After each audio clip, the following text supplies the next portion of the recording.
Lanjut. Om Swastiastu. Perkenalkan, nama saya Ana Agung Medis Priyatama. Di sini saya akan mempresentasikan mekanisme pembuatan perundang-undangan. Nah, topik pembahasan pada kali ini yaitu yang pertama, latar belakang terbentuknya perundang-undangan. Yang kedua, dasar hukum penyusunan. Yang ketiga, proses pembuatan perundang-undangan. Baik, topik pembahasan yang pertama, latar belakang terbentuknya perundang-undangan. Proses atau tata cara pembuatan undang-undang adalah sebagai berikut, yaitu fase aktivitas berkelanjutan. Proses ini dimulai dengan pembentukan atau lebih ide tentang perlunya pengaturan terhadap suatu permasalahan yang kemudian selanjutnya kegiatan legislasi baik oleh DPR maupun Dewan Perwakilan Daerah DPD dan pemerintah. Setelah itu pembahasan RUU di DPR untuk mendapatkan persetujuan bersama dan pengesahan diakhiri dengan pengundangan. Proses pembuatan rancangan undang-undang oleh pemerintah dilaksanakan selama ini lebih tepatnya per bulan Oktober 1988. Dipimpin oleh keputusan Presiden nomor 15 tahun 1970 tentang tata cara penyusunan RUU atas usul DPR dan pembahasan kepada RUU dalam peraturan perundangan diatur Dewan Perwakilan Rakyat Republik Indonesia. Peraturan perundang-undangan tersebut diundangkan dengan keputusan Presiden berdasarkan ketentuan Presiden nomor 188 tahun 1998 tentang tata cara penyusunan RUU yang diundangkan pada tanggal 28 Oktober 1998.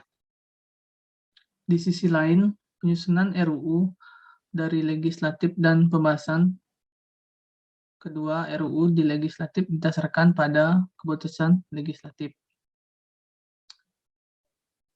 Majelis Nasional Republik Indonesia nomor 03A/DPR RI _1/2001 sampai 2002 adalah tentang tata tertib Dewan Perwakilan Rakyat Republik Indonesia. Baik, materi yang kedua yaitu dasar hukum penyusunan.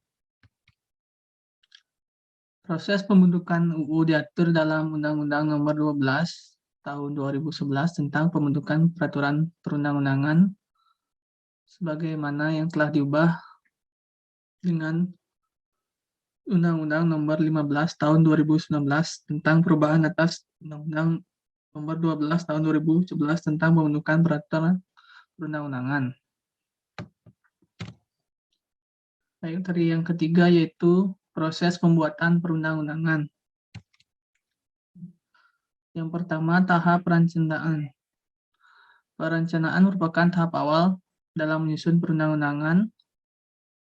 Dalam perencanaan diintervariasi masalah yang ingin diselesaikan beserta latar belakang tujuan penyusunan peraturan undang-undangan.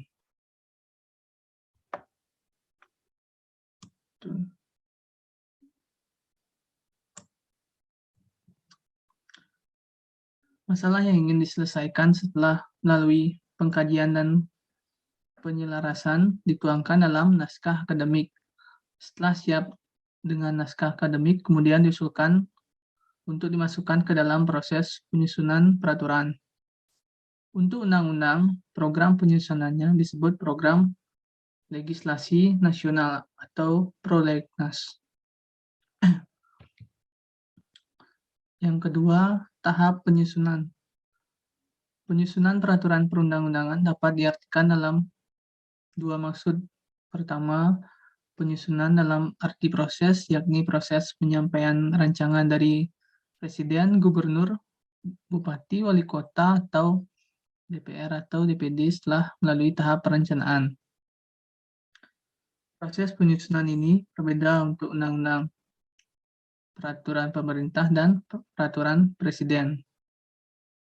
Kedua, penyusunan dalam arti teknik penyusunan, yakni pengetahuan mengenai tata cara pembuatan judul, pembukaan, batang tubuh, penutup, penjelasan, dan lampiran.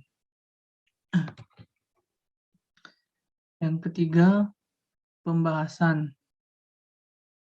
Pembahasan adalah pembicaraan mengenai substansi peraturan perundang-undangan di antara pihak-pihak terkait. Untuk undang-undang, pembahasan dilakukan oleh DPR bersama Presiden atau Menteri melalui tingkat-tingkat pembicaraan. Untuk peraturan di bawahnya, pembahasan dilakukan oleh instansi terkait tanpa keterlibatan DPR. Yang keempat, tahap pengesahan. Untuk undang-undang, rancangan undang-undang yang telah disetujui oleh DPR dan Presiden disampaikan oleh pimpinan DPR kepada Presiden untuk disahkan menjadi undang-undang. Untuk peraturan perundang-undangan di bawah undang-undang disampaikan oleh Menteri Hukum dan HAM kepada Presiden melalui Kementerian Sekretariat Negara atau Sekretariat Kabinet. Yang kelima, tahap pengundangan, yaitu pengundangan adalah penempatan peraturan perundang-undangan dalam lembaran negara Republik Indonesia. Tambahan lembaran negara Republik Indonesia, berita negara Republik Indonesia, tambahan berita negara Republik Indonesia, lembaran daerah, tambahan lembaran daerah, atau berita daerah. Tujuan pengundangan adalah agar masyarakat mengetahui isi peraturan perundang-undangan tersebut dan dapat menjadi acuan kapan suatu perundang-undangan mulai berlaku dan mengikat. Yang terakhir, kesimpulan. Jadi kesimpulan dari pernyataan di atas dapat saya simpulkan bahwa yang dapat mengajukan rancangan undang-undang adalah Dewan Perwakilan Rakyat, Dewan Perwakilan Daerah, dan Presiden. Baik, sekian presentasi dari saya ucapkan terima kasih. Om Santi Santi.